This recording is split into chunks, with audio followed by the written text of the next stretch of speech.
తాకట్లో ఉన్న బంగారాన్ని విడిపించి ఆ రోజున మార్కెట్ ధర కట్టి మిగిలిన డబ్బును మీకు అందిస్తుంది కొమ్మూరి గోల్డ్.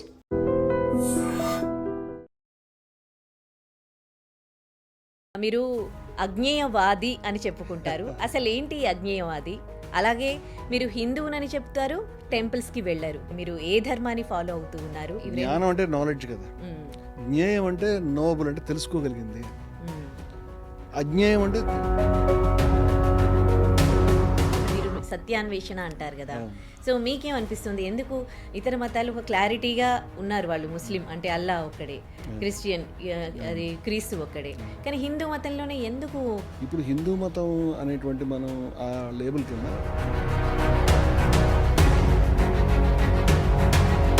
సాయిబాబా భగవంతుడు అవునా కాదా అనే ఇష్యూ అనేది ఎందుకు రేజ్ అయింది? ఆయన అయితే ముస్లిం అంగరఖా వేసుకున్నాడు, అల్లా మాలిక్ అని చెప్పాడు. అందువల్ల ఈయనెందుకు మనం పూజించాలి అంటే ముస్లిం అనగానే ఏం చేస్తుంది చెప్పండి. ముస్లిం మతాన్ని వ్యతిరేకంగా తీవ్రంగా మాట్లాడుతాం, మేము బయటకు కనిపిస్తుంది. అదే పాకిస్తాన్ లో ఒక హిందూ నెల్లి అలా అనమనండి. పాకిస్తాన్ ఒక మతోన్మాద దేశం. పాకిస్తాన్తో భారతదేశాన్ని పోల్చడానికి నేను వ్యతిరేకం. భారతదేశం ఇప్పుడు మతోన్మాద దేశం కాదు, మన రాజ్యాంగం అది కాదు. సాయిబాబా మన హిందూ దేవుడు కాదు, మీరు పూజించకండి అని అన్నారు తప్ప దేవుడు హిందూ కాదు, ముస్లిం కాదమ్మా. అంటే అదొక హిందువులు అంటే సరిపోతుందా? ముస్లింలు కూడా అనాలి కదా. ఈ మతాలన్నీ దేవుడిని చేరుకోవడానికి చెప్తే దేవుడిని పట్టుకొచ్చి దేవుళ్ళని నమ్మే వాళ్ళు నమ్ముతారు, నమ్మని వాళ్ళు నమ్మరు. దాంట్లో మీకు వచ్చిన అభ్యంతరం ఏంటి? మా మతంలోకి రండి అని బలవంతంగా మత మార్పులు చేస్తూ ఉంటే అసలు బలవంతం కాదు, మత మార్పులు.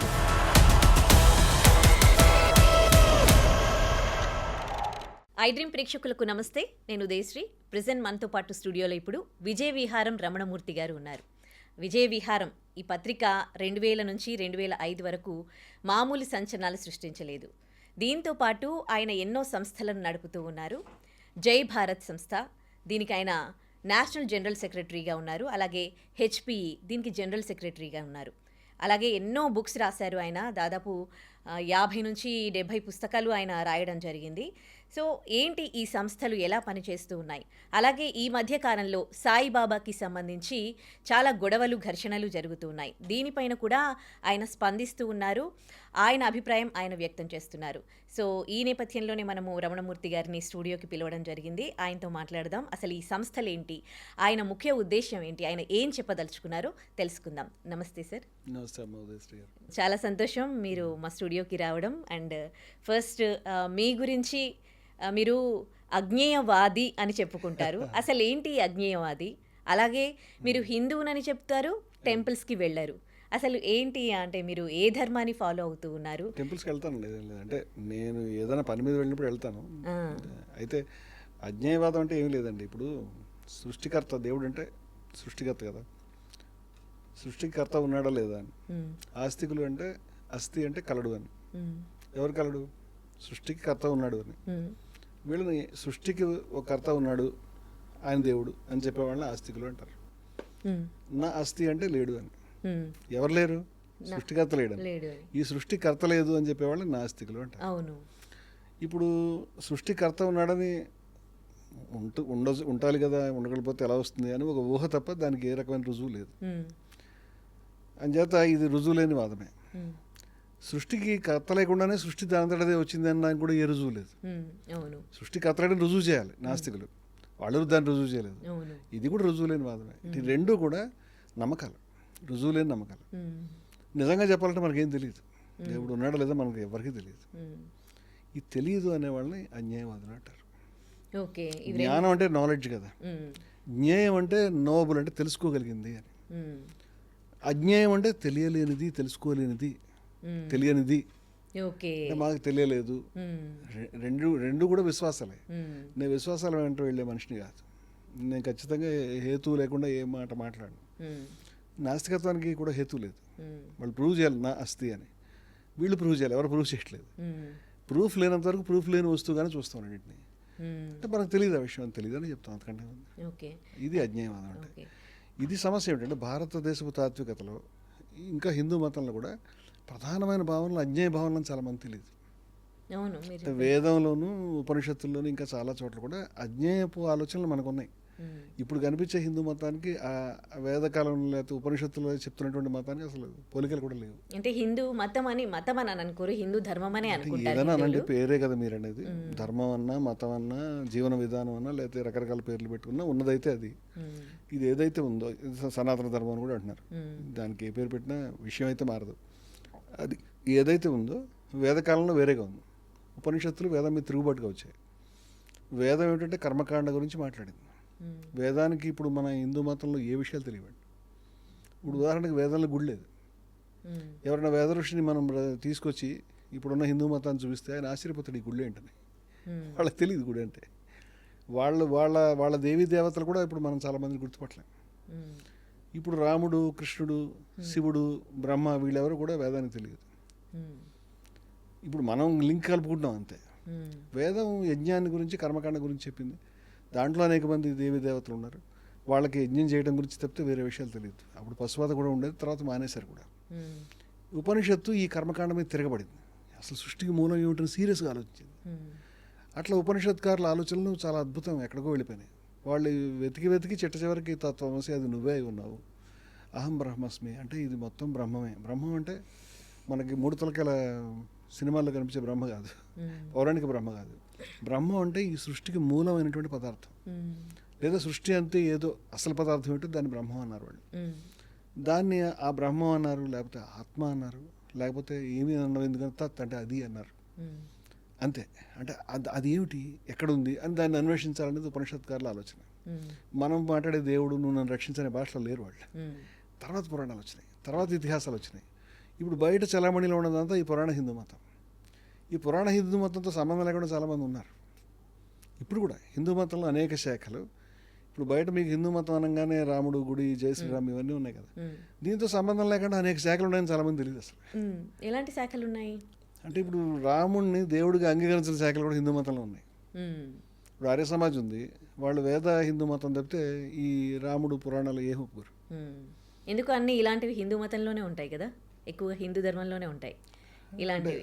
ఇప్పుడు మీరు వేరే మీరు దాన్ని ఇలాంటి పనికిరాని చెడ్డవి అని అర్థంలో అన్నారా, లేకపోతే ఇలాంటి గొప్ప విషయాలు అన్నారా నాకు తెలియదు. నేనైతే గొప్ప విషయాలు అని అనుకుంటున్నాను ఇలా ఉండడం అనేది. ఇలాంటివి హిందూ ధర్మంలో ఉంటాయి. అలాగే మా అధ్యక్షులు, నేను ప్రధాన కార్యదర్శి హెచ్పికి, మీరు ఇందాక చెప్పారు, అధ్యక్షుడు అలేఖ సంప్రదాయానికి చెందిన 45 ఏళ్ళు చాలా కఠినమైన సన్యాస నియమాలు పాటించినటువంటి వ్యక్తి. ఆయన ఒరిస్సాలో ఉంటారు. ఆయన గోచి పట్టుకుని ఉంటారు. భిక్షాటన మీద జీవించారు 45 years. స్కూల్ కూడా వెళ్ళలేదు, మాతృభాష తెలుగు కాదు ఆయన. వాళ్ళు అలేఖ సాంప్రదాయం అని ఇది ఉందని మనకు తెలియదు. ఈ అలేఖ సాంప్రదాయంలో ఉండేవాళ్ళు మళ్ళీ గుళ్ళు అలాంటివి పాటించరు, విగ్రహాలు పూజ చేయరు, యజ్ఞం చేస్తారు, కఠినమైనటువంటి సన్యాస నియమాలు పాటిస్తారు. వాళ్ళు హిందువులే. అలాగే నారాయణ గురువు వారు అద్వైతి. ఇట్లా there are so many traditions. అంచేత ఇవన్నీ ఇన్ని ఉన్నాయి కాబట్టి మేము బహుళత్వం ఉంది హిందూ మతంలోని, Hindus for plurality and equality అనే సంస్థ పెట్టుకున్నాం. దీన్ని ఇలా ఉండనిస్తే హిందూ మతం దాని స్వభావ రీత్యా అలా ఉంటుంది. అలా కాకుండా దీంట్లో ఒకటే మోడల్ కింద దీన్ని అంతటినీ చెక్కేసి పాడు చేసి మనం ఈ మీరంతా ఒకటే దేవుడు, ఒకటే పుస్తకం, ఈ ఒకటే పుస్తకం, ఒకటే దేవుడు, ఒకటే సిస్టమ్ అనేది బయట మతాల్లో మన దగ్గర. దీన్ని కూడా అలాగే తయారు చేద్దామంటే ఇది కూడా అటువంటి డూప్లికేట్ మతం అవుతుంది. దీని స్వభావం ఇలాగే ఉంచాలని మా తాపత్రయం. ఓకే.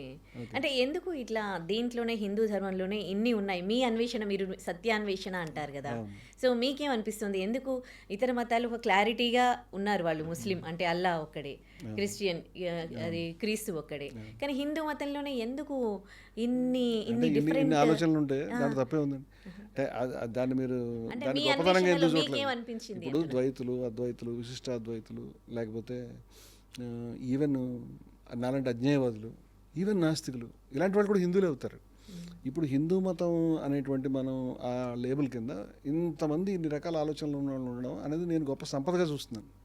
అంటే మన దగ్గర బహుళత్వం ఉండడం అనేది, అందరినీ ఒకే మోడల్లో రావటం అనేది, అది వాళ్ళు దాని మీరు క్లారిటీ అంటున్నారు. బహుళత్వం ఎక్కడవుతోంది ఇక్కడ?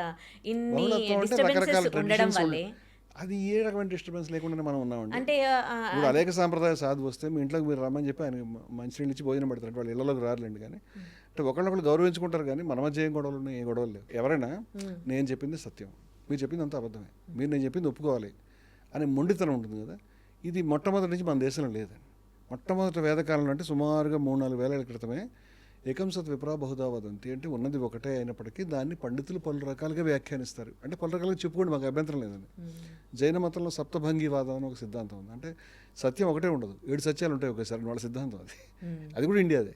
అంటే భారతదేశంలో ఏంటంటే పక్క వాళ్ళ ఆలోచనలు భిన్నంగా ఉంటే దాన్ని గౌరవించే విధానం ఉంది, బయట లేదు. ఉన్నందుకు మనం గర్వించాలి తప్పితే బాధపడక్కర్లేదు. ఇలాంటిది ఇక్కడ ఎందుకు ఉందని మీరు అలా బాధపడకుండా సంతోషంగా ఉందాం మనం అంటున్నాను నేను. ఓకే, గౌరవించడం మటుకు ఓకే. అంటే భిన్నమైన ఆలోచనలు, భిన్నమైన పద్ధతులు ఉండడం, భిన్నంగా ఇప్పుడు అయ్యవైకుందారని ఒక కేరళలో ఉంటారు, వాళ్ళు అద్దాన్ని పూజిస్తారు, అలాగే మరొకళ్ళు జ్యోతిని పూజిస్తారు. ఇట్లా రకరకాల ఆలోచనలు ఉన్నాయి. అచల సాంప్రదాయం ఉంది, మీరు వినే ఉంటారు. అచల సాధువులు అనేక మంది ఉంటారు. ఈ అచల సాధువుల సిద్ధాంతం, వాళ్ళ ఆలోచనలు మళ్ళీ మొత్తంగా వేరుగా ఉంటాయండి. ఇప్పుడు ఇంకా తంత్రా గురించి లేకపోతే ఇంకా వేరే వాటి గురించి ఇప్పుడు ఈ సినిమాల వాటి వల్ల ఏదో యాక్చువల్ వెర్షన్ కాకపోయినా అబ్యూజ్డ్ వెర్షన్ అని ఏదో ఒకటి తెలుస్తుంది కొంత. కానీ డిఫరెంట్గా ఉన్నారు అని చెప్తున్నాను నేను. ఇన్ని ఆలోచనలు, ఇన్ని పద్ధతులు మనకు ఉన్నాయి అని. అన్ని ఆలోచనలు, అన్ని పద్ధతులు ఉండడం హిందూ ధర్మం యొక్క విశిష్టత. అది ఇతరుల అభిప్రాయాల్ని కూడా గౌరవించే సంస్కారం అనేది హిందువులకి ఉంది. అలా గౌరవించే క్రమంలో ఇప్పుడు హిందువుల సంఖ్య తగ్గిపోతోంది, హిందువులు పరమతంలోకి మారిపోతున్నారు, వాళ్ళ సంఖ్య పెరుగుతూ ఉంది. అంటే ముందు ముందు ఇలా జరిగితే ఏంటి పరిస్థితి? ఇది సీరియస్గా మనం హిందువులుగా దీన్ని ట్యాకిల్ చేయాల్సిన ప్రాబ్లం అండి. అంటే అందరూ వెళ్ళిపోతూ ఉంటే వన్ సైడ్ ట్రాఫిక్ లాగా వచ్చేవాళ్ళు ఎవరు లేరు, వెళ్ళిపోవడం అనేది జరుగుతుంది. 2-వే ట్రాఫిక్ ఉంటే పర్వాలేదు, కొంతమంది వస్తే వెళ్ళిపోయే వాళ్ళు ఉన్నప్పుడు ఆటోమేటిక్గా మొత్తం తగ్గుతుంది. అది ప్రాబ్లమే. మనం భయపడాల్సిన స్థాయిలో ఏం తగ్గడం లేదు అది, కానీ తగ్గుతుంది, అది వాస్తవమే. అంటే లేదా పెరగడం లేదంటే ఇంకా కరెక్ట్గా ఉంటుంది, తగ్గుతుంది అనే కంటే కూడా. కానీ మీరు మొట్టమొదటి చెప్పినటువంటి ఒక జీవన విధానం హిందూ మతం అని అన్నారు మీరు. దాంతో నాకు చిన్న ఒక జీవన విధానం కాదు, పలు జీవన విధానాల సమాహారం అంటాం మేము. అంటే అనేక లైఫ్ స్టైల్స్ ఉన్నాయి దీంట్లో. నేను ఇందాక చెప్పినట్టు అనేక సాంప్రదాయాలు ఉన్నట్టుగా మనం ఉన్నాం. ఉత్తర భారతదేశంలో కొన్ని ట్రెడిషన్స్ ఉన్నట్టు మనం ఉన్నాం, వాళ్ళు హిందువులే. సో పలు జీవన విధానాల సమాహారము, ఆదాన ప్రదానాల సమాహారం అంటాం మేము హిందూ మతాన్ని నిర్వచించుకున్న పద్ధతి. సిమిలర్లీ అన్ని ఒకటేలా ఉంటాయి అనుకోండి. అయితే అంటే ఉన్నాయి కాంట్రాస్ట్లు ఉంటాయి, అందరినీ కల్పించే విషయాలు కూడా ఉన్నాయి. అయితే ఎందుకు వెళ్ళిపోతున్నారు అనే సమస్య వచ్చిందండి. అంటే మనం గమనించాల్సిందంటే ఇప్పుడు కొత్తగా మనం చూస్తున్నట్టు విధంగా ప్రపంచం ఇప్పుడు కొంత బాగుపడుతుంది, కానీ మనం వేల సంవత్సరాల నుంచి మనకు కుల సమస్య ఉంది, లేకుండా ఏమీ లేదు. ఉదాహరణకి తిరుపతి కూడా అన్నిటికంటే పెద్దదండి. గుళ్ళలో ఒక విషయం వదిలిపెట్టండి, 1947 దాకా తిరుపతిలోకి కూడా దళితులు వెళ్ళే పరిస్థితి లేదు. అక్కడ కూడా బయ్యా సూర్యనారాయణమూర్తి గారిని ఒక ఆయన వెళ్ళి ఉద్యమం చేసి సత్యాగ్రహం చేస్తేనే లోపల పంపించారు. అది పెద్ద గొడవ అయితే. అలాగే మధురై టెంపుల్లోకి వెళ్ళే పరిస్థితి లేదు. మధురై టెంపుల్లో కక్కని చేశాడు, పూరి టెంపుల్లో మరొక ఆయన చేశాడు. అలాగే విఠోబా టెంపుల్లో అందరూ వెళ్ళే పరిస్థితి, సాణే గురూజీ చేశాడు. అంటే పెద్ద పెద్ద ఆలయాలు చెప్తున్నాను నేను. ఈ వీటికే దిక్కులేనప్పుడు ఇంక ఊళ్ళో ఆలయాలు మీరు చెప్పక్కర్లేదు. జనాభాలో మనం 70-80% మంది రిస్ట్రిక్షన్స్ పెట్టుకుంటూ వచ్చాడు లోపల రాకుండా. వైకం సత్యాగ్రహానికి 100 ఏళ్ళు నిండినాయి. మీరు దాని పేరు వినుంటారనుకుంటున్నాను, వైకం సత్యాగ్రహం. ఈ వైకం సత్యాగ్రహం కేరళలో ఉన్నటువంటి ఒక టెంపుల్కి సంబంధించింది, పెద్ద టెంపుల్ అది. కానీ సత్యాగ్రహం ఎందుకు జరిగింది తెలుసా మీకు? 100 ఏళ్ళ క్రితం గుడి చుట్టూ 4 రోడ్లు ఉన్నాయండి. ఒక రోడ్డు మీద పలానా కులస్తులు, ఇంకో రోడ్డు మీద పలానా కులస్తులు, ఇంకో రోడ్డు మీద వాళ్ళు, ఇంకో రోడ్డు మీద ఇంకొకళ్ళు, వాళ్ళైతే ఊరు బయటే. అలా ఏమో కొన్ని రిస్ట్రిక్షన్స్ ఉన్నాయి. అందరికీ అన్ని రోడ్లు వెళ్ళే అవకాశం లేదు. మేము కొంచెం ఆ రోడ్డు కాదు ఈ రోడ్డు దాకా వస్తామని చెప్పడం చేశారు. గుళ్ళోకి వెళ్తామని చెప్పడం కాదు, గుళ్ళోకి వెళ్తామని చెప్పే ధైర్యమే లేదు. అంటే ఇంత దారుణమైనటువంటి పరిస్థితి మనకి 100 ఏళ్లలో 50 ఏళ్లలో ఉంది అని చెప్తున్నాను నేను. అంటే ఇది వేల సంవత్సరాల నుంచి ఉన్నప్పుడు మీరు దేవుడిని నిరాకరించిన తర్వాత, నాకు ఆధ్యాత్మికత లేకుండా చేసిన తర్వాత, నాకు కూడా ఒక బాధలు, నేను కూడా దేవుడిని చూసుకోవాలి, నేను కూడా అడగాలి, నేను కూడా ఆయన దగ్గర నుంచి ఆశీస్సు పొందాలని ఉంటుంది కదా. ఆ హక్కు నిరాకరించిన తర్వాత వీళ్ళు ఎక్కడికి పోతారండి? ఇటువంటి పోతారు కదా. వీళ్ళని కాపాడడానికి నారాయణ గురునో, లేకపోతే వీరబ్రహ్మేంద్ర స్వామి, లేకపోతే భక్తి ఉద్యమం, లేకపోతే షిరిడి సాయిబాబా లాంటి వాళ్ళు, లేకపోతే సూఫీలో, లేకపోతే రకరకాలైనటువంటి ద్వారాలు తెరిచారు వాళ్ళకున్న దగ్గర. అయినప్పటికీ ప్రధాన గుళ్ళోకి వెళ్ళలేదు. నారాయణ గురు స్వయంగా తన గుళ్ళు కట్టాడు, నదిలో దిగి ఓ రాయి తెచ్చి పెట్టి దీన్ని పూజించుకోండి అని చెప్పాడు. ఆయన అంటారు వాడే, ఆయన గుళ్ళు కట్టడం మొదలుపెట్టాడు. ఆయన గొప్ప అద్వైత ఋషి ఆయన.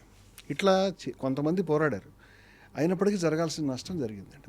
మన సమస్య తీరాలంటే రెండు చోట్ల సరి చేసుకోవాలి. ఒకటి ఇంటర్నల్ ప్రాబ్లం. మనం ఇప్పటికి కూడా మనం పేపర్ తెరిస్తే శ్రీరామనవమి రోజు లేకపోతే ఏదైనా పండుగ రోజు పలానా ఊళ్ళో సర్పంచ్ అయినప్పటికీ కూడా ఆయన లోపల రానివ్వలేదు, ఆయన్ని ముట్టుకొనివ్వలేదు, ఎమ్మెల్యే అయినప్పటికీ బయట నిలబెట్టారు. హిందూ మతం గురించి ఎవరు గొడవ చేస్తున్నారు? వీళ్ళు మొట్టమొదటి దీని మీద దృష్టి, మనం ఇంటర్నల్గా ఇల్లు తుడుచుకునే పని చేస్తే బాగుంటుంది, ఎవరు చేయట్లేదు. వాళ్ళని తిట్టిపోసుకుంటే పనులు అవ్వవు. ఇది ఒకటి. బయట వాళ్ళు ఇండ్యూస్ చేయడం అంటే బాగా ప్రేరేపించడం, ఏదో విధంగా ఆశ్చర్యించడం, వచ్చేసేయండి అని చెప్పి గట్టిగా ఒత్తిడి చేయడం చేస్తున్నారు. ఇది ఎలా ఫేస్ చేయాలి వాళ్ళని? మన మతం గొప్పతనం చెప్పి మనం ఎట్లా నిలబెట్టుకోవాలి అనేది ఈ రెండో ఆస్పెక్ట్ మనం ఆలోచించుకోవాలి. మనకి లోపలికి ట్రాఫిక్ వచ్చే మార్గం లేదండి. కారణం ఏంటంటే ఎవరైనా హిందూ కింద వచ్చారనుకోండి, అతని పిల్లలు ఎవరు ఇస్తారు? కాపులు ఇస్తారా, కమ్మాళ్ళు ఇస్తారా, లేకపోతే ఇంకొకళ్ళు ఇస్తారా, అతను ఏ కులస్తులు అవుతాడు, అతను తెలియకుండా వీళ్ళు ఎవరెవరు అతను ఎవరు యాక్సెప్ట్ చేస్తారు. ఇప్పుడు పెళ్లి చేసుకున్నారు అనుకోండి, కులాంతర వివాహం, మతాంతర వివాహం జరిగింది అనుకోండి, వాళ్ళు వెంటనే ముస్లింలో కన్వర్ట్ అవ్వమని వాళ్ళు మత పద్ధతి ప్రకారం అడుగుతారు. తప్పు అని చెప్తున్నాం మనం. ఇప్పుడు ఒకవేళ హిందూ మతంలోకి ఆయన కన్వర్ట్ అయ్యాడు అనుకోండి, ఆయన సాహిబ్ గారి భార్యగానే చూస్తారు తప్పితే ఆయన ఎప్పటికీ హిందువుగా వీళ్ళే ట్రీట్ చేయరు. ఫస్ట్ ఆఫ్ ఆల్ వీళ్ళు మార్చే ప్రయత్నం చేయరు. వీళ్ళు చేయరు అసలు. మన దారి లేదండి. మీరు మతంలోకి మార్చాలని కులంలోకి ఎట్లా మారుతారు? హిందూ మతంలో కంపార్ట్మెంట్ కింద కులాలు ఉన్నాయండి. మీరు హిందూ మతంలో కులాలతో సంబంధం లేకుండా ఉండలేరు. లోపలికి వచ్చిన తర్వాత ఈ కంపార్ట్మెంట్లో ఎక్కడ ఒకటి కూర్చోవాలి, ఏ కంపార్ట్మెంట్లో అతనికి ప్లేస్ ఎవరు, నువ్వు రాజు కాదు, నువ్వు మా బీసీ కాదు, లేకపోతే నువ్వు గౌడు కాదు అని చెప్తారు. కానీ ఇక్కడ వెళ్ళిపోని చెప్తారు. ఎవరు ప్లేస్ ఎవరు? ఇప్పుడు అతనికి పిల్లనిచ్చేవాళ్ళు లేరు, అతని కుటుంబంతో వస్తే అతని పిల్లలకి పెళ్లి చేసుకునేవాళ్ళు లేరు, అతను అలా ఉండిపోతాడు. అని చేత రాలేడు లోపలికి. మనం ఈ మొత్తం కంపార్ట్మెంట్లు బద్దలు కొట్టి వచ్చే వాతావరణం కల్పించేదాకా మనకి సమస్య ఉంటుంది. అప్పటిదాకా 2-way ట్రాఫిక్ స్టార్ట్ అవుతుంది. వెళ్ళిపోయే వాళ్ళని చూసి మనం బాధపడాలి. ఈ పని చేయడానికి హిందూ మతం మీద అభిమానం ఉన్న వాళ్ళు ప్రయత్నం చేయాలి. ఇప్పుడు ప్యాపిల్లో గణేష్ బొమ్మ పెట్టినందుకు చాలా కాలం క్రితం దళితుల మీద దాడి చేశారు, నోరు పెట్టడానికి, నోరు ఊరేగింపు తీయడానికి. మేము అక్కడ పోయి సభ పెట్టాం. అట్లా చెప్తామని ఈ పని చేయాలని. ఈ పని చేయనంత వరకు మన సమస్య తీరదు. ఇది చేయాలి. రెండో సమస్య ఏంటంటే వాడు ప్రేరేపిస్తున్నాడు. వాడిని ప్రేరేపించకుండా చట్టబద్ధమైన పద్ధతులు కూడా మనం ఎదుర్కోవచ్చు. అవన్నీ కూడా చట్ట వ్యతిరేకమే. ఆ రకమైనటువంటి ఆశ చూపించి మొత్తం మాత్రం తప్పే. దాన్ని మనం ఫేస్ చేయొచ్చు. కానీ చాలామంది ఏం చేస్తాడు, తిడుతూ ఉంటారు వాళ్ళని. పరిష్కారం అవుతుందండి దీనివల్ల. వాడు ఎందుకు వెళ్ళిపోతున్నాడో దాన్ని రూట్ కాజ్ సరి చేయకుండా, మీరు మీ మతంలో దారి తెరవకుండా, నేను బయట నుంచి లోపల రావడానికి తలుపు తెరవకుండా ఎట్లా వస్తాయండి? ఇప్పుడు అలాంటి పరిస్థితి లేదులేండి. అన్ని కులాలు, అన్ని మతాలు లేకుండా, అంటే లవ్ మ్యారేజ్లు అన్ని మోస్ట్లీ అవే జరుగుతున్నాయి. ఇప్పుడైతే లేదు. గత 5-6 సంవత్సరాలుగా ఎంతమందిని ఈ కులాంతర వివాహాలు చేసుకుని చంపేశారని నేను మీకు జాబితా ఇవ్వగలుగుతాను. నేను 2 తెలుగు రాష్ట్రాల్లో 46 రణబేర్ సభలు పెట్టాను. రణబేర్ అనే పేరు మీద కులాంతర వివాహాలు, మతాంతర వివాహాలు జంటలు చంపకండి, వాళ్ళని కాపాడుకుందాం. ఆ రోజుల్లో మా పాంప్లెట్లోనే, మీ పాంప్లెట్ తెచ్చి చూపిస్తాను, మేము వేసిన పాంప్లెట్లోనే 50 కేసులు ఉన్నాయి. ఎంతమందిని ఎంత అమానుషంగా చంపేశారు. అందరూ దళితులు కూడా కాదు, మళ్ళీ మీకు బీసీ కులాలు ఉన్నాయి, మామూలు పెద్ద కులాలు కూడా ఉన్నాయి. కులాంతర వివాహం చేసి చంపేస్తారు. ఇక్కడ ఉన్నది అంటే ఈ కులాంతరం అనేది ఒక్క మీరు అదేంది దళితులు దాంట్లోనే చూడకండి. ఈవెన్ నేను అదే చెప్తాను. అట్లా కూడా హత్యలు ఉన్నాయని చెప్తాను. అంటే ఒక జంట వాళ్ళ ఇంటి మీద దాడి చేసి మొత్తం బద్దలు కొట్టేసి, తలుపు కూడా బద్దలు కొట్టేసిన తర్వాత ఆ పిల్లోడికి మొహం కూడా గడ్డపారల వల్ల దెబ్బలు తగిలినాయి పాపం. ఆ స్టేజ్లో మేము ఆపగలిగాం దాన్ని. మర్నాడు మొత్తం పోలీస్ స్టేషన్ ముట్టడించి ఎయిర్పోర్ట్ దగ్గర. ఇట్లా అంటే ఈ మన చుట్టూ జరుగుతున్నది మనం చూడలేదండి, జరుగుతున్నాయి వాస్తవంగా. ఆశ్చర్యం ఏంటంటే ఈ మధ్య పెరిగింది, అంతకుముందు తగ్గాల్సింది పోయి పెరిగింది. ఈ ధోరణులు మనం ఆపడానికి ఇప్పుడు నేనేమంటానంటే, నేను వెళ్ళి 46 సభలు పెట్టాను. మొత్తం తెలుగు రాష్ట్రాలు అన్ని చోట్ల పెట్టాం. చాలా చోట్ల జంటలకు పెళ్ళిళ్ళు చేసాం, వెళ్ళి స్టేషన్స్ ముట్టడించాం, వాళ్ళని న్యాయం చేయడానికి తిరిగాం, చాలా సత్యాన్ని పనిచేసాం. హిందూ మతం మీద ఉపన్యాసాలు చెప్పాడు ఒక్కడు రారండి. వాళ్ళు రావాలంటున్నాను నేను, వచ్చి మాట్లాడాలి. ఇది మన పని అనుకోవట్లే వాళ్ళు. ఇది ఉండనందు అక్కడ సమస్య లేదండి. వాడు వెళ్ళంగానే నువ్వు మా మతం మనలోకి వచ్చేసంటే వచ్చేస్తాడు. వచ్చిన తర్వాత ఈయన ఎప్పటికీ హిందూ కింద వాళ్ళు ట్రీట్ చేయరు, కలిపేసుకుంటారు వాళ్ళ మతంలో. అక్కడి నుంచి మళ్ళీ ఆయనకి వాళ్ళ కుటుంబం కలిసిపోతుంది. మన దగ్గర కలిసే పద్ధతి కూడా లేదు. ఇప్పుడు మీరు హిందువులు ముస్లింలు కలిసి బతకడం ఎంత నేర్చుకున్నారో మనం చూసి ఆశ్చర్యపోతాం. ఉదాహరణకి అయోధ్య రామాలయం టెంపుల్లో కూడా ముస్లింలు శిల్పులుగా పనిచేసిన సందర్భం. యాదాద్రి టెంపుల్ కూడా ముస్లిం శిల్పులను చూపిస్తాను మీకు. చాలా చోట్ల హిందూ దేవతల విగ్రహాలు చెక్కేటువంటి ముస్లింలు ఉంటారు. నాదస్వరం ఇప్పుడు మన గోసవీడు హసన్ సాహెబ్ అని వాళ్ళ కుటుంబం 200-300 సంవత్సరాల నుంచి ముస్లిం. భద్రాచలానికి ఆస్థాన విద్వాంసులు. షేక్ చిన్నమౌలానా గారు ఉన్నారు. శ్రీరంగానికి వెళ్ళిపోయిన మొన్న ఈయన చచ్చిపోయాడు, మన సుభాన్ గారిని. ఆయనను కలేషాబి అని వాళ్ళ భార్య, వాళ్ళిద్దరు కూడా నాదస్వర విద్వాంసులు. కర్ణాటక సంగీతంలో వాళ్ళు అద్భుతమైన రాగాలను వాళ్ళు ఆలపిస్తే మనకి కళలు నీళ్ళు వస్తాయి. ఓ రాజీవాక్ష అనే కృతి, త్యాగరాయ కృతి వాళ్ళు ఆలపిస్తే అద్భుతమైనటువంటివి. అంటే ఇద్దరు ఇలా కలిసిపోయి ఉన్నారు. ఆ ప్రాబ్లం ఏమీ లేదు. అయితే ఇప్పుడు జరుగుతున్న గొడవ ఎప్పుడుదో విషయాలు చూపించి అలా మాట్లాడడానికి, హిందువులు ముస్లింలు కలిసిన తర్వాత ఇప్పుడు నేను ఇందాక చెప్పిన ఈ కులము ఈ పరిస్థితి ఉన్నప్పుడు ఇక్కడికి సూఫీలు వచ్చారు. సూఫీలు ఎగ్జాక్ట్గా ఇస్లాం మీరు చెప్పి కొలగొట్టే బ్యాచ్ కాదు వాళ్ళు. సూఫీలు అక్కడ సాధువులు. మనకు ఉపనిషత్తులు ఏ విధంగానో ఇస్లాంలో సూఫీజం అలాగా. వాళ్ళని ముస్లిమ్సే వేటాడేవారు. ఇప్పుడు అల్హల్లాజ్ అనే ఆయన చేతులు కాళ్ళు నరికి ముక్కలు చేసి చంపేశారు. సర్మద్ అనే ఆయన ఔరంగజేబు స్వయంగా చంపేశాడు. ఆడవాళ్ళని కూడా.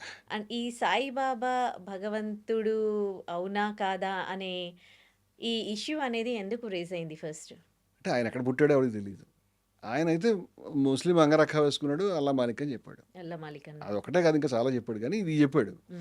అందువల్ల ఈయనెందుకు మనం పూజించాలి అంటే, ముస్లిం అనగానే మండిపోయే పరిస్థితి వచ్చేస్తుంది మైండ్లో.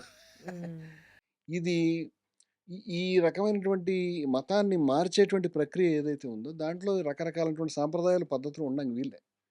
ఈ షిరిడి సాయి సాంప్రదాయం అనేది అన్ని మతాలను దగ్గర తెచ్చే సాంప్రదాయం. ఆయన స్వయంగా ముస్లింలని హిందువుల్ని కలిపి కూర్చోబెట్టి మీరు శ్రీరామనవమి చేసుకోండి, మీరు ఉరుసు ఉత్సవం చేసుకోండి, అందరూ కలిపి అన్నదమ్ముల్లో కలిసి ఉండండి, నువ్వు ఈ భాగవతం చదువుకో, నువ్వు ఈ ఖురాన్ చదువుకో, నువ్వు ఈ పని చేయని కలిపి నడిపించాడు. కలిపి నడిపించారు గానీ, హిందువులు నడిచారు ఆయనతో గానీ, ఎక్కడ ముస్లింలు నడిచారు? అంటే ఇప్పుడు మీరు వస్తానంటే నేను దర్ తీసుకెడతాను. అవును. ఎంతమందెళ్తున్నారు? మీరు హిందువుల్ని జూడండి ఎంతమందెళ్తున్నారు. ముస్లిమ్స్‌ని జూడండి ఎంతమందెళ్తున్నారు. నేను చెప్తానండి. దర్గాలకెళ్తారు అది నేను హిందువులు. చెప్తాను. ఆ! కరెక్టే మీరు చెప్పింది. హ్మ్. ముస్లింల్లో 80 నుంచి మార్పు ఉంది. సలాఫీ ఇస్లాం అనే ఒక ఉన్మాదం మనకు ప్రవేశించింది. ఇస్లాంతో ప్రాబ్లం ఉంది మనకి, లేకుండా ఏమి లేదు. అంతకుముందు దర్గాల సిస్టమే మనకు నడిచింది. నేననేది ఏమిటంటే, మనకి షిరిడి సాయి గారు జీవించి ఉన్న కాలంలో ఆయనకి అబ్దుల్లా అని శిష్యుడు ఉండేవాడు. ఇంకా చాలామంది శిష్యులు ఉండేవారు. హిందువులు, ముస్లింలు కలిపే నడిచేవారు. ఆ ప్రాబ్లం అయితే ఆ రోజుల్లో లేదు. కానీ తర్వాత ఆయన చనిపోయిన తర్వాత ఆ సమాధి దగ్గర ఒక విగ్రహం పెట్టారు. హ్మ్. ఇప్పుడు ప్రతి మతానికి కూడా ఒక ప్రధానమైనటువంటి ఆర్టికల్ ఆఫ్ ఫెయిత్ అంటాం. ఇప్పుడు హిందువులు ఇప్పుడు ఇవాళ ఉన్న పరిస్థితుల్లో గోమాంసం తినకూడదు, హ్మ్. గోవును పూజించాలి, విగ్రహారాధన చేయొచ్చు, ఇలా కొన్ని కాన్సెప్ట్స్ ఉన్నాయి కదా. ఇప్పుడు ఏ హిందువునైనా నువ్వు ఖచ్చితంగా గోమాంసం తినాల్సిందే అంటే ఇబ్బంది పడతాడు కదా. ముస్లింలకు ఇలాంటి సమస్య ఏంటంటే విగ్రహారాధన చేయకూడదు, మహాపాపాల్లో గల పాపం వాళ్ళకి, అది వాళ్ళ సమస్య అది. హ్మ్. అది ఓకే. ఇప్పుడు షిరిడి అందుకని సాయి మీరు విగ్రహాన్ని సమాధి దగ్గర ఆయన చచ్చిపోయిన 6-7 ఏళ్ళ తర్వాత తెచ్చిపెట్టారు. హ్మ్. ఇప్పుడు భక్తుడు ఇబ్బంది పడడం మొదలయ్యాడు. హ్మ్. విగ్రహానికి పూజ చేస్తే వాడికి ముందర షిర్క్ పాపం అనమాట, వాడి నరకంలో ఉండాల్సి వస్తుంది, వాడి నమ్మకం అది. హ్మ్. ఇది క్రమంగా హిందూయిజ్ అయినాయండి గుళ్ళు, అంతకుముందు లేవు. ఓకే. ఈ మెల్లగా హిందూ ఆరాధన పద్ధతులు, గంట వాయించడం, రకరకాల పద్ధతులు వచ్చేసినాయి. ఓకే. అయినా కూడా ఇంకా ముస్లిమ్స్ కొంతమంది ఉన్నారు, లేకుండా లేరు. అదే. నేను మొన్న తక్కువ మంది. నేను షిరిడి సాయి వాళ్ళ భక్తులతోటి, వాళ్ళ శిబిరాలతో మాట్లాడుతున్నప్పుడు హ్మ్. వాళ్ళకి నేను చెప్తున్న విషయం ఏంటంటే, దయవుంచి ముస్లిమ్స్ కూడా ఉండడానికి అకామిడేట్ చేసుకోండి, మీ విగ్రహం తీసేయద్దు, నేను దాన్ని తప్పట్లే. వాడొచ్చి కూర్చుని వాడికి తోచిన పద్ధతిలో షిరిడి సాయిని తలుచుకోవడానికి, ఆయన బోధనలు తలుచుకోవడానికి మీరు అవకాశం ఇస్తే ఇదే క్యాంపస్లో హ్మ్. మనం కలిసి ఉండడానికి అవకాశం ఉంటుంది. కానీ వాళ్ళు లేని పరిస్థితి మీరు కల్పిస్తున్నారు. హ్మ్. వాళ్ళు లేడు కదా అంటే ఎలాగా. హ్మ్. ఇప్పుడు రహీం బాబా గారని మచిలీపట్నంలో ఉంటారు, 80 ఏళ్ళ ముసలాయన. హ్మ్. ఆయన ఒక షిరిడి సాయి ఆలయాన్ని మెయింటైన్ చేస్తూ ఉన్నాడు. అసలు మన 2 తెలుగు రాష్ట్రాల్లో మొట్టమొదటి టెంపుల్ కర్నూలు. కర్నూలులో విగ్రహం పెట్టి కట్టినటువంటి ముస్లిమే. ఇలా మీ సంస్థ అంటున్నారు. ఏం చేస్తోంది చెప్పండి నేను అసలు? చెప్తున్నాను మీ కదా, సంస్థ? మాకు జయభారత్ ముస్లిం రివల్యూషనరీ ఫోరం అనేటువంటి సంస్థే ఉంది, ముస్లిం ఉన్మాదం మీద పోరాడడానికి. మేము కంటిన్యూస్గా ఇతిహాద్ అని దాని మీద రెగ్యులర్గా ముస్లింల్లో రిఫార్మిస్టులు, సంస్కరణవాదులతోటి మీటింగ్స్ కండక్ట్ చేస్తున్నాం. ముస్లిం మతోన్మాదానికి వ్యతిరేకంగా తీవ్రంగా మాట్లాడుతున్నాం.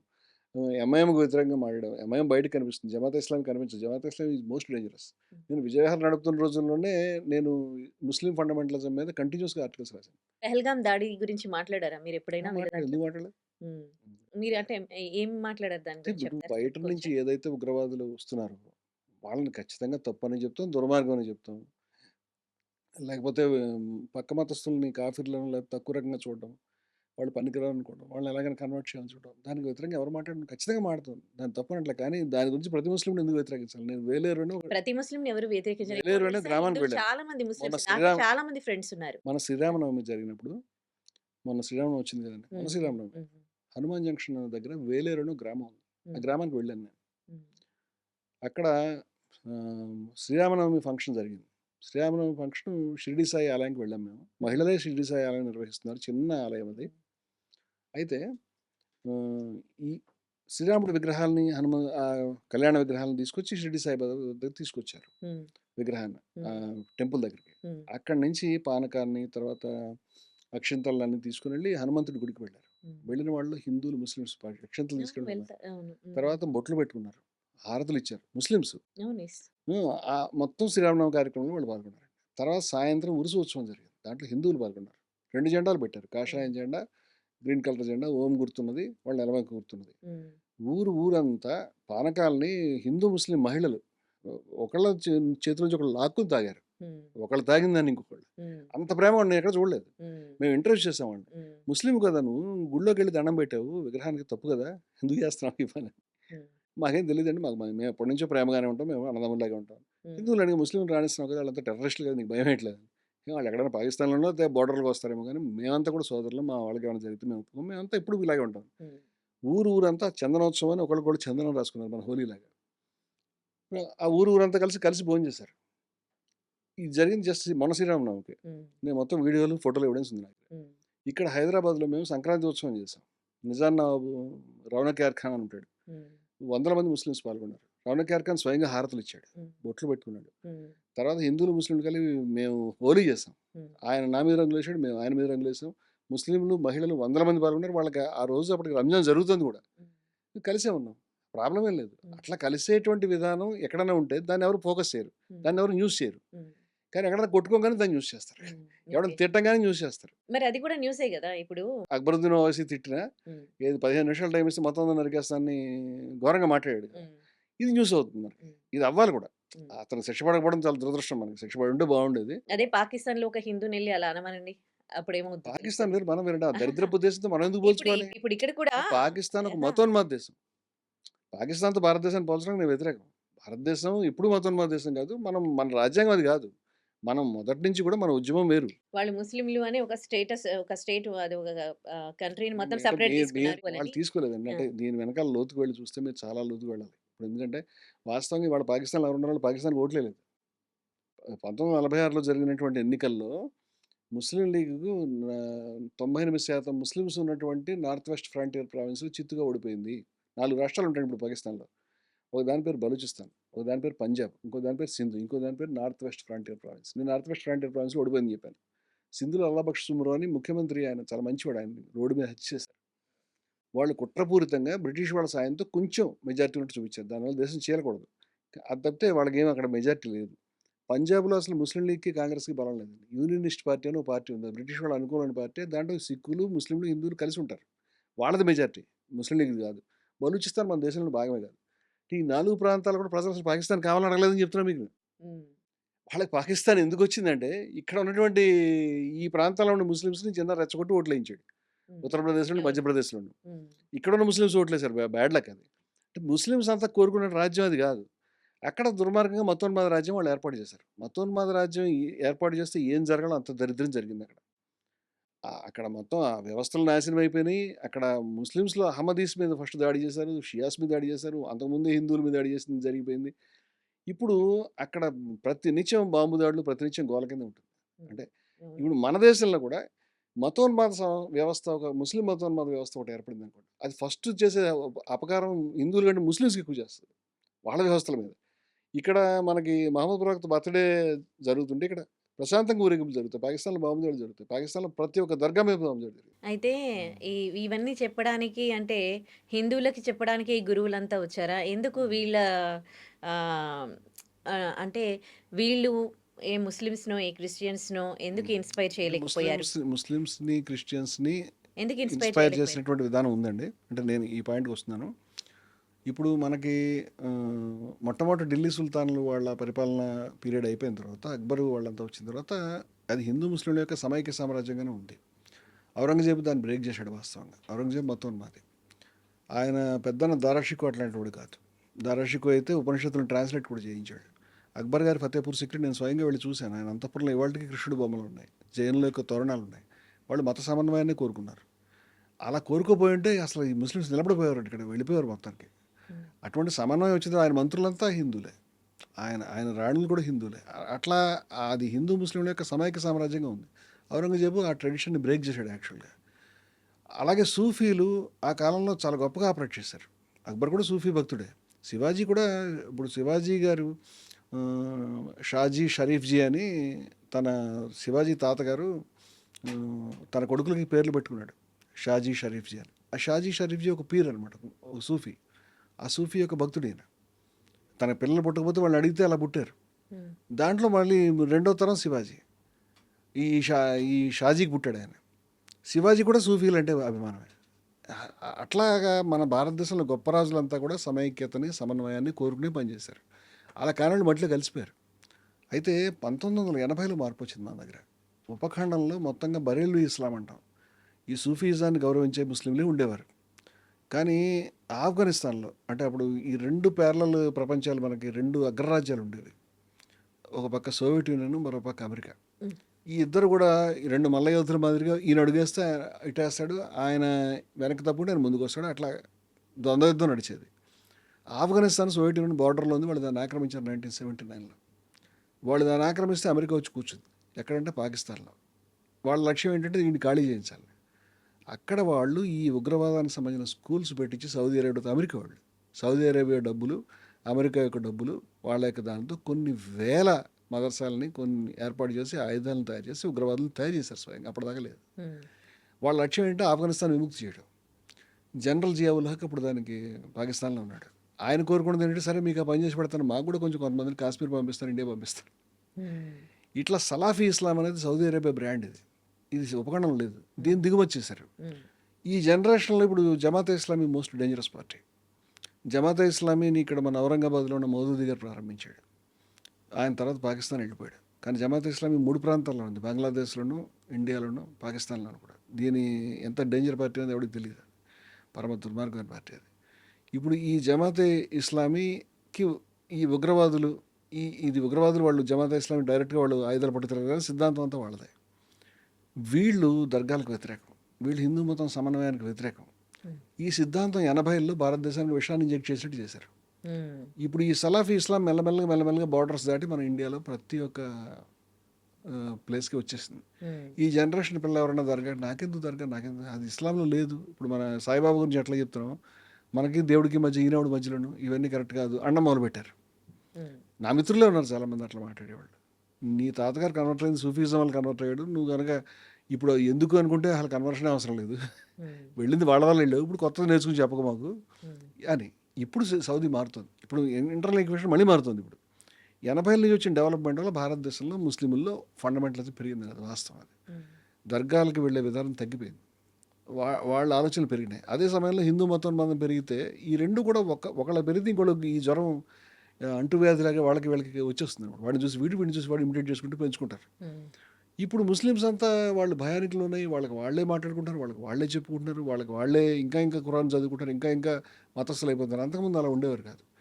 గతంలో ఆంధ్ర ప్రాంతంలో కోస్టల్ బెల్ట్లో చాలా ఫ్రీగా ఉండేవారు ముస్లిమ్స్. ఇప్పుడు వాళ్ళ ఉండే పరిస్థితి లేదు, ఎందుకంటే వాళ్ళ ఆలోచనలు మారుతున్నాయి. ఎందుకంటే బయట వాళ్ళని ఎన్సర్కిల్డ్ మూడ్లో, వాళ్ళని ఎన్సర్కిల్ చేసిన తర్వాత ఎవడు మారరు నాకు తెలిసి. ఎన్సర్కిల్ చేయకూడదు, ఎన్సర్కిల్ చేసి వాళ్ళ మీద హేట్ పెంచుకుంటూ పెడితే వాళ్ళు అదే చేస్తారు.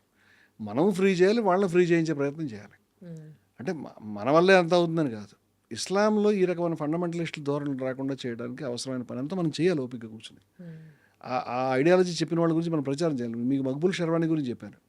19 ఏళ్ల కుర్రవాడు కాశ్మీర్లో 1948లో లక్షల మంది బార్డర్లో చచ్చిపోతున్నటువంటి రోజుల్లో ఒక కాశ్మీరీ యువకుడు పాకిస్తాన్ సైన్యానికి వ్యతిరేకంగా హిందూ ముస్లిం ఐక్యత గురించి ప్రాణాలు ఇచ్చాడు. అది ఎంత పెద్ద విషయం. అలాగే బ్రిగేడియర్ ఉస్మాన్ అని ఉన్నాడు, ఆయనకి పాకిస్తాన్ సర్వ సైన్యాధ్యక్ష పదవిని జిన్నా ఆఫర్ చేశాడు. నువ్వు చాలా దుర్మార్గుడివి, నీ చాలా మతోన్మాద సిద్ధాంతం, నేను రాను నీ దగ్గరికి అని. ఇండియన్ ఆర్మీలోనే ఆయన బ్రిగేడియర్గా పనిచేసి అక్కడ ఆయన నౌషేరా అనే ప్రాంతంలో కాశ్మీర్లో చచ్చిపోయాడు. నౌషేరాకి షేర్ అంటారు. మక్బూల్ షర్వానీ పేరును, బ్రిగేడియర్ ఉస్మాన్ లాంటి పేర్లు, నేను ఇందాక బీబీ అబ్దుస్సలాం పేరు ప్రతి ఇండియన్కి తెలియాలి. ముస్లిమ్స్కి తెలియదు, హిందువులకు తెలియదు. అంటే మంచి చేసే వాళ్ళ గురించి ఎవరు మనం మాట్లాడుకోం, ఈ కథల్ని ప్రతి ఎవరికి చెప్పం ఈ విధంగా చేశారని. కానీ ఇప్పుడు జరుగుతున్న టెర్రరిస్ట్ అటాక్ గురించి మాట్లాడతాం.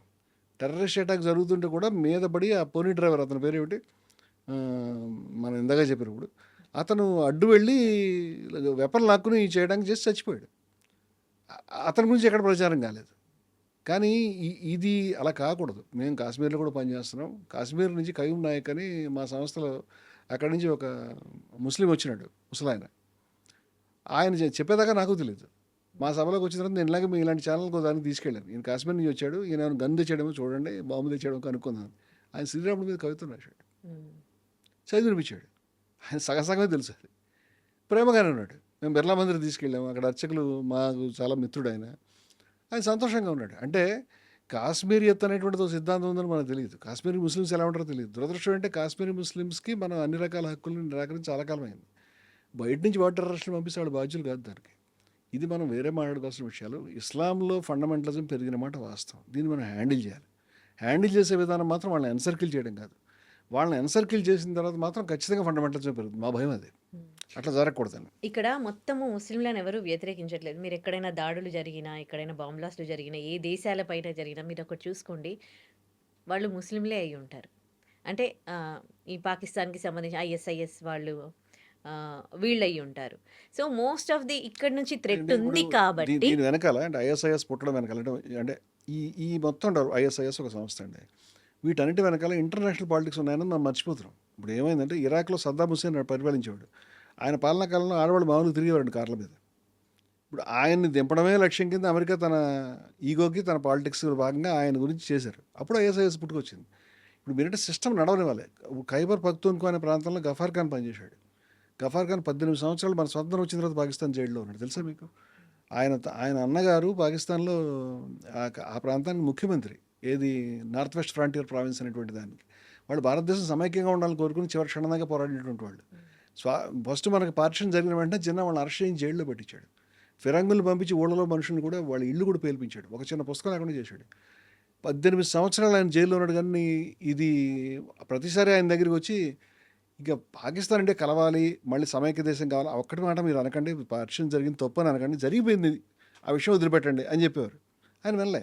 ఆయన బ్రిటిష్ వాళ్ళ జైల్లో 16-17 ఏళ్ళు ఉన్నాడు, 18 ఏళ్ళు పాకిస్తాన్ జైల్లో ఉన్నాడు. ఆయన పేరు ఎవరికైనా తెలుసా? నేను అడుగుతున్నా. గఫార్ ఖాన్.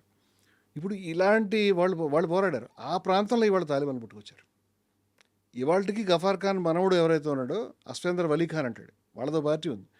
వాళ్ళు ప్రతి నెల అక్కడ 100 మంది చచ్చిపోతున్నారు టెర్రరిస్టుల చేతిలో. కానీ నిలబడి ఫైట్ చేస్తున్నారు ఇవాళకి. మనకి ఈ విషయాలు తెలియదు. తాలిబాన్ల గురించి తెలుసు. తాలిబాన్లు పుట్టించింది అమెరికా. ఎందుకు పుట్టించిందంటే వాళ్ళ పాలిటిక్స్ వాళ్ళకి కారణం ఉంది. అంటే ఇన్ని రకాల కారణాలు చెప్తే ముస్లిమ్స్ వాళ్ళే దుర్మార్గులు అని మనం అనుకుని ఆలోచించడం కరెక్ట్ కాదు. హిందువులు దుర్మార్గులు కాదు, ముస్లింలు దుర్మార్గులు కాదు. ఏ కులం ఏ మతంలో మంచివాళ్ళు చెడ్డవాళ్ళు అన్ని చోట్ల ఉన్నారు. సాయిబాబా కాదు, సాయిబాబా మన హిందూ దేవుడు కాదు, అంతే. అంటే మీరు పూజించకండి అని అన్నారు తప్ప సాయిబాబా దేవుడు కాదు, మన హిందూ దేవుడు కాదు దేవుడు అని అంటారు. అని అంటే ఇప్పుడు అంటే సాయిబాబా దేవుడు హిందూ తీసుకురావడం కాదు, ముస్లిం కాదు అంటున్నాను నేను. అంటే అదొక హిందువులు అంటే సరిపోతుందా? ముస్లింలు కూడా అనాలి కదా. ఎంతసేపు హిందువులకి మనం పాఠాలు చెప్తూ ఉంటే ఎట్లా? వేరే వాళ్ళకి కూడా ముస్లిం కూడా చెప్పేది చెప్పండి. మీ ఛానల్ చెప్పాలి, క్రిస్టియన్స్ కి మీ చెప్పాలి, ఛానల్ అందరికీ నేను చెప్పాలి. చెప్తాను, దేవుడు హిందూ కాదు ముస్లిం కాదు అని ఆ దేవుడు ముస్లింలు ఒక్కడే. క్రైస్తవులు అర్థం చేసుకోండి. అంటే ఒక్కొక్కరు ఒక ధర్మాన్ని పాటిస్తారు, నేనేమంటానంటే- ఆ ధర్మంలో ఈయన లేడు అని వీళ్ళు అంటున్నారు. నేనేమంటానంటే దేవుడు ముస్లిం కాదు, హిందూ కాదు, క్రైస్తవుడు కాదు. కాదు. ఆ దేవుడిని చేరుకోవడానికి ఈ మతాలన్నీ మార్గాలు, సాధనాలు. అంచేత ఈ మతాలన్నీ దేవుడిని చేరుకోవడానికి తప్పితే దేవుడిని పట్టుకొచ్చి అల్లాహ్ అనేటువంటి ఆయన ముస్లిం కాదు, విష్ణుమూర్తి అనేటైనా రాముడు అనేటువంటి హిందువులు కాదు. వాళ్ళు దేవుళ్ళు అండి. అంచేత దేవుళ్ళని దేవుళ్ళుగానే ఉంచాలి.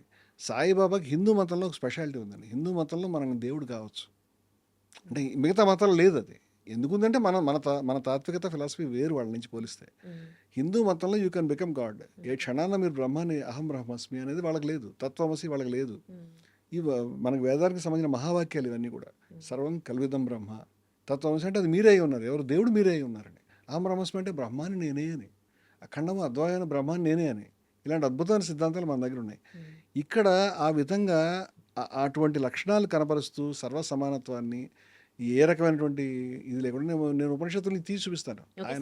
ఆయన లక్షణాలు ఏ విధంగా దైవిక లక్షణాలు అయి ఉన్నాయో, ఆ దైవిక లక్షణాలు అందుకున్న వ్యక్తిని భగవాన్ అనే సాంప్రదాయం మన హిందూ మతంలో ఉంది. కాబట్టి రమణ మహర్షిని భగవాన్ అంటాం, రామానుజుల్ని భగవాన్ అంటాం, శంకర భగవానులు, ఆదిశంకరుడు, వీళ్ళందరూ కూడా గురువులు కదా, వీళ్ళని భగవానులని ఎందుకు అనాలి?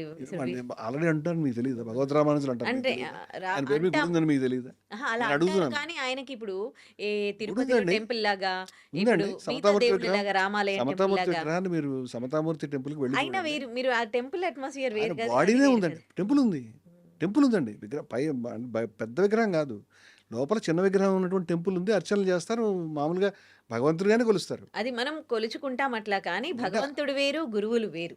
నేనేమంటానంటే భగవంతుడిగానే కొలుస్తున్నారు అంటున్నాను నేను. అయితే నేనేమంటానంటే అలా కొలిచేటప్పుడు ఆయన ముస్లిం అయినందుకు అబ్జెక్షన్ వస్తుంది. ఆ స్థాయికి వెళ్ళిన మనుషులకి మీరు కులం మతం చూడకూడదు అంటున్నాను నేను. నమ్మే వాళ్ళు నమ్ముతారు, నమ్మని వాళ్ళు నమ్మరు. దాంట్లో మీకు వచ్చిన అభ్యంతరం ఏంటి? నాకే అభ్యంతరం లేదు దాంట్లో. మీరే ఇది ఇదే ప్రశ్న. నేను ఏమంటాను, నేను నమ్మను. నేను షిరిడి సాయి భక్తుడు కాను. నేను భక్తుడిని ఇప్పటిదాకా చెప్పలేదు. వాళ్ళ సభల్లో కూడా నేను భక్తుడు కానని చెప్తాను. నాకు ఆయన తత్వం చాలా గొప్పగా అనిపించి గౌరవిస్తాను. నేనేమంటానంటే నమ్మకం అనేది వాళ్ళ ఇష్టమే, కానీ నమ్మిన వాళ్ళ మీద విష ప్రచారం చేయడమే నేను వ్యతిరేకిస్తున్నాను. అంటే నేను అనేది నమ్మేవాడిని నమ్మనివాడిని మీకేం బాధ అంటున్నాను మీరన్నమాట. ఓకే, ఇప్పుడు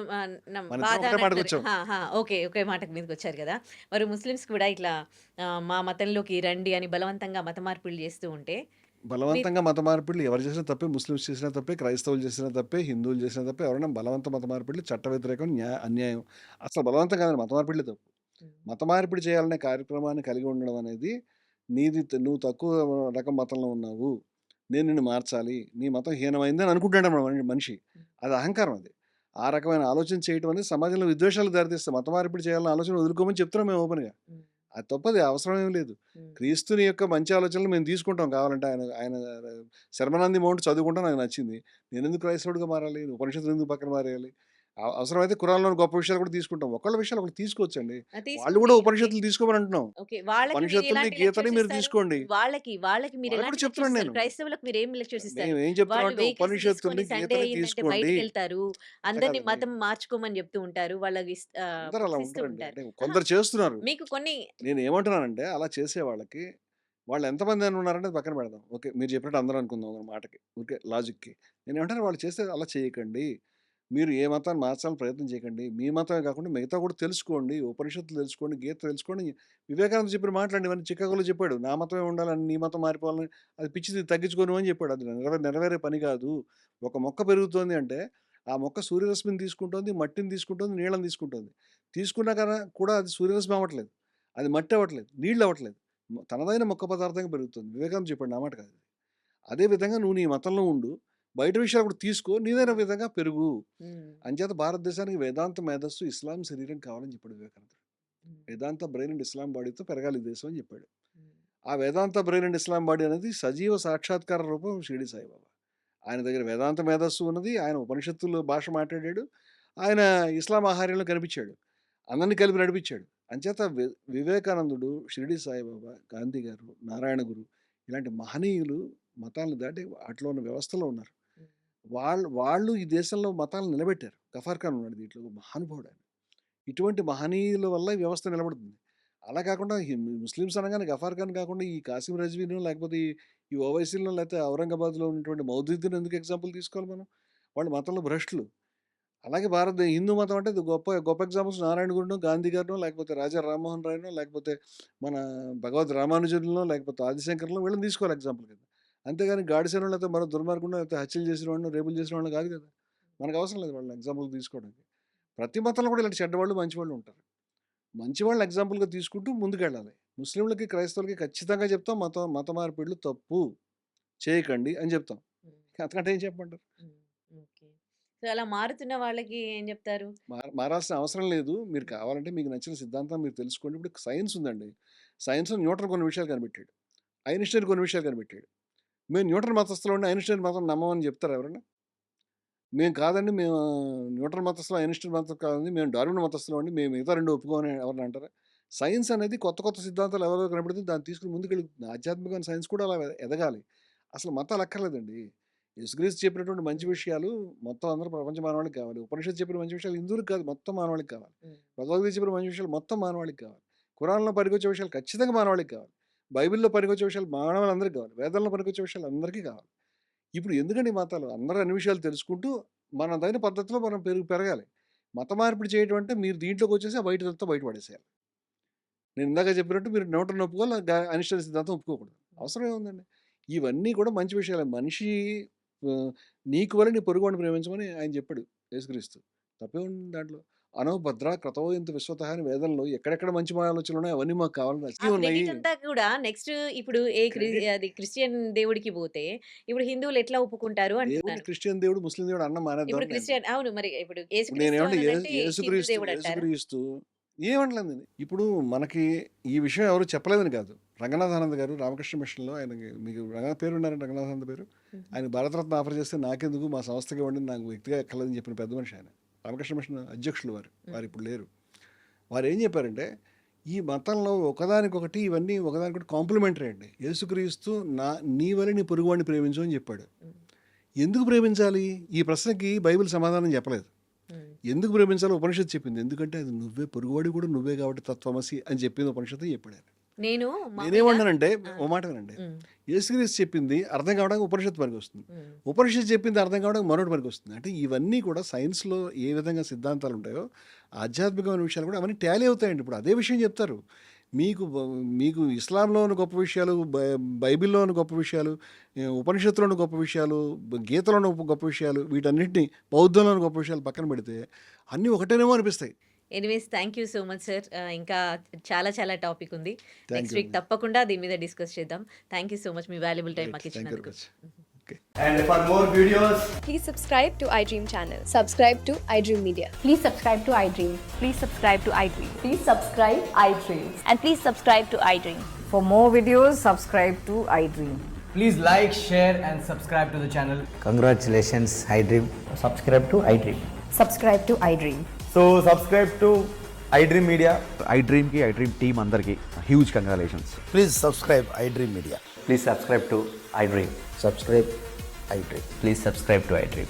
iDream అంటే నా కళల ఛానల్ సబ్స్క్రైబ్ చేసుకున్న నోరు తిరుగుతలేదు, మీరైతే గంట గుర్తు కొట్టండి. For more such videos, please subscribe to iDream. Subscribe to iDream. Please subscribe to iDream. Please subscribe iDream Media. Please do subscribe to iDream. Please subscribe to iDream Media. For best entertainment and information, please subscribe iDream. And don't forget to subscribe to iDream.